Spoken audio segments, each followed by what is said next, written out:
In the mid-1970s, rapidly approaching middle age, David Nutter began to shake the family tree to see who might fall out.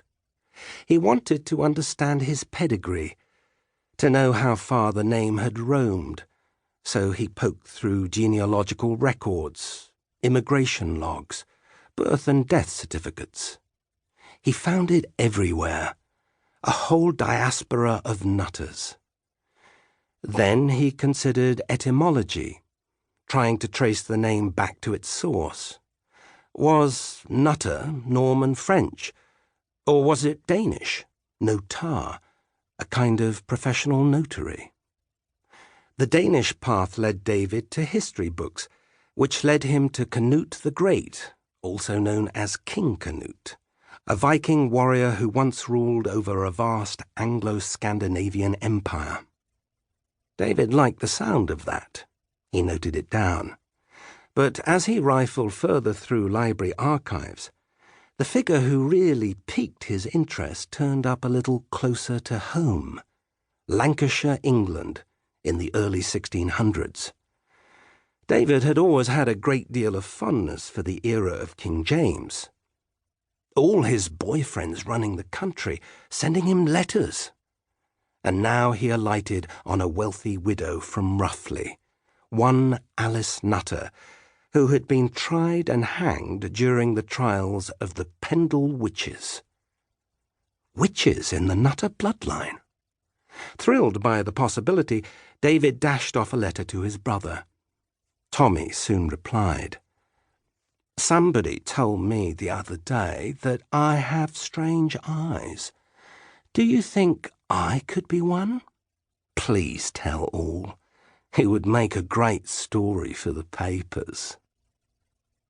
In many ways, David and Tommy Nutter were a case study in familial disparity. As the eldest, David was on the shorter side, fair-skinned with sharply defined features and a blonde widow's peak. He was emotionally volatile, often careening one way into depression or the other into euphoria. Tommy, by contrast, was statuesque and dark.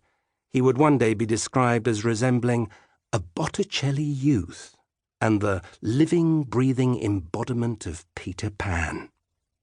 4 years younger than David, he mostly floated along, a little aloof, unflappable, out to have a good time.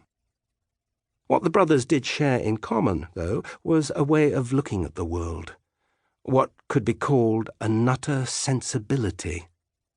Both tended to fixate on peripheral, decorative details, often at the expense of more fundamental concerns, like remaining solvent. Both disdained pretension and would come to treat royalty and rock stars with a generous dose of irreverence.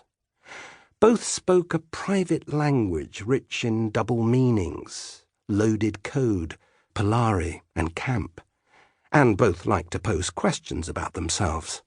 Who were they? Where did they come from? What did they deserve out of life? And then embroider their theories so extravagantly that truth, in their hands, could take on the texture of a personal mythology. Nothing sparked Tommy and David's imaginations more than their relationship with one another. Why was Tommy tan but David pale?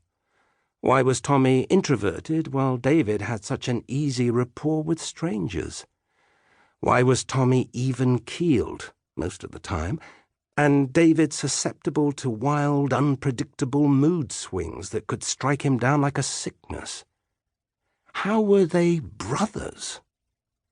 The elaborate explanations they dreamed up, or wove together, from thin threads of fact and rumour, invariably began with a single crucial figure, their mother.